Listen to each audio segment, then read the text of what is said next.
Unpopular opinion, why you strict press is nearly as much as you push press is not because you're strong.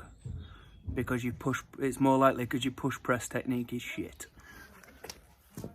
Let me show you. So if your push press technique looks something like this,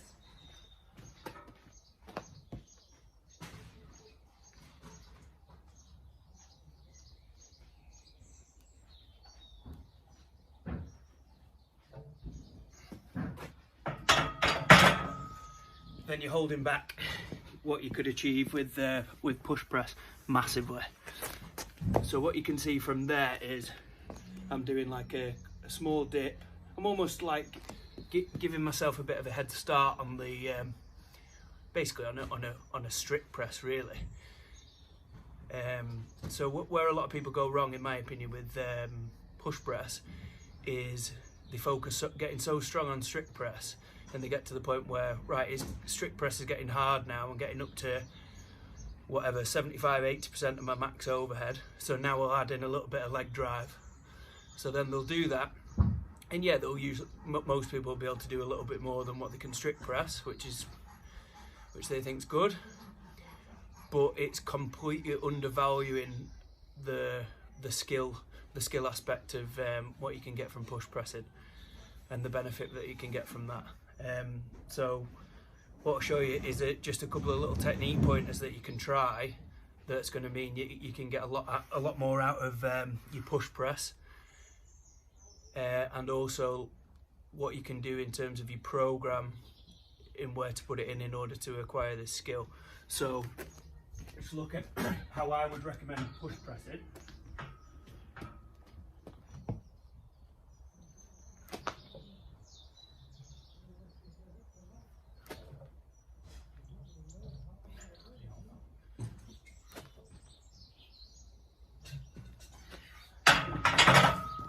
So it's completely different. I don't know if you can see, but most of you will know what you're looking for on this. So on the example there, what I'm actually doing, rather than thinking of the push press as like an upper body exercise, is I teach it, and I like to people to learn it as a lower body exercise, or a whole body exercise really. A thing that will help you straight away in terms of transferring more lower body power to your push press, simple little cue will be actually keeping your arms and your upper body relaxed. So instead of thinking of it like, that's why I don't like the name push press, because it kind of indicates that you're kind of pushing into it, whereas if you can get really good with using minimal upper body. And that's why if you look at, like, say, a lot of Olympic weightlifters push pressing, you look at say a lot of women with very little muscle mass, very relatively small upper body strength, they can still push press an incredible amount of weight. And if you watch their technique, they're really focusing on extending through the legs rather than pushing through the arms. And of course, if we can blend all this together and actually get you driving through the legs and extending properly, and a strong upper body as well to finish the lift off, then that's going to be even better, isn't it? But I see it so often with people who just aren't using the legs at all. So what a lot of people do is they'll focus on like just bending the knee really, and then giving it almost like a bit of a thrust up to give the strict press a head start.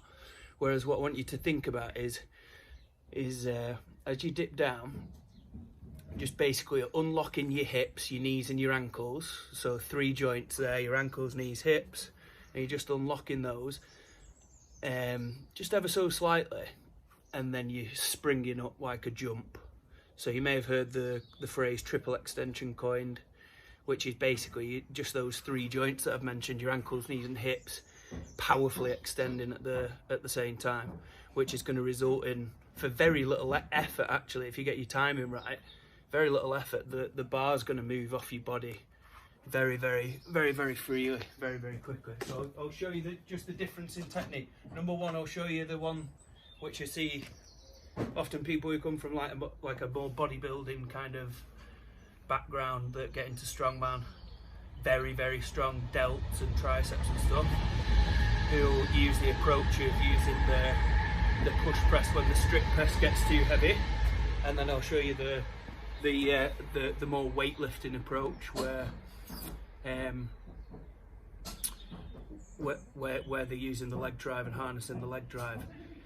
And you've just got to, if you're not convinced of what I'm saying, just have a look at who are the best athletes in the world at putting weights over the head, and it's Olympic weightlifters. There's no question about it.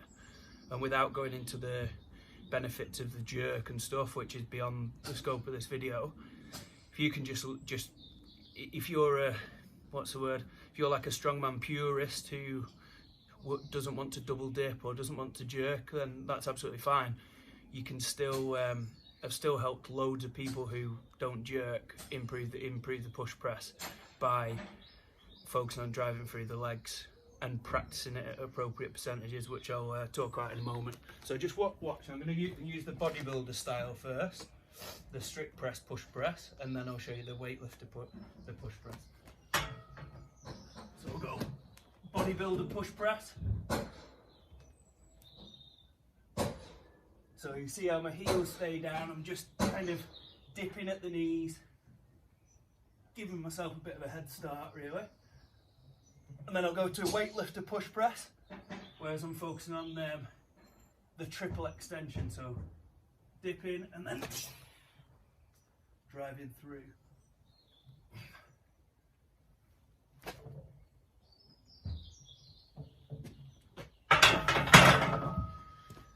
So I know I'm exaggerating it for the point of this video, but on the first set, it felt really difficult, and I was really having to use my upper body to finish off the rep, which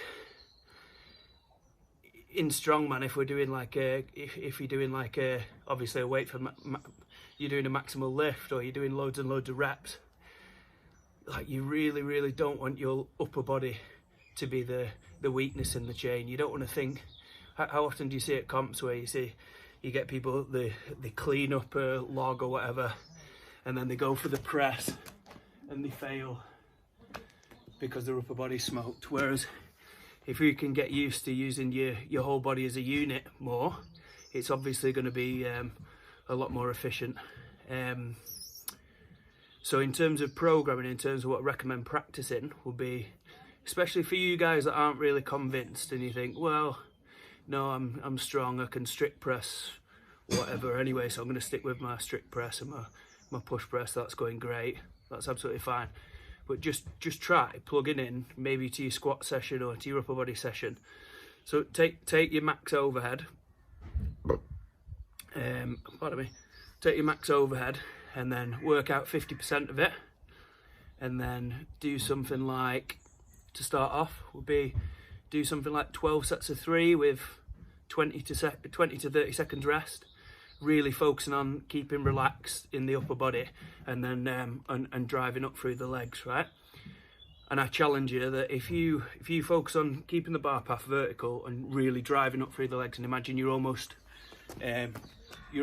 jumping up and then you're just catching the weight at lockout rather than pushing through.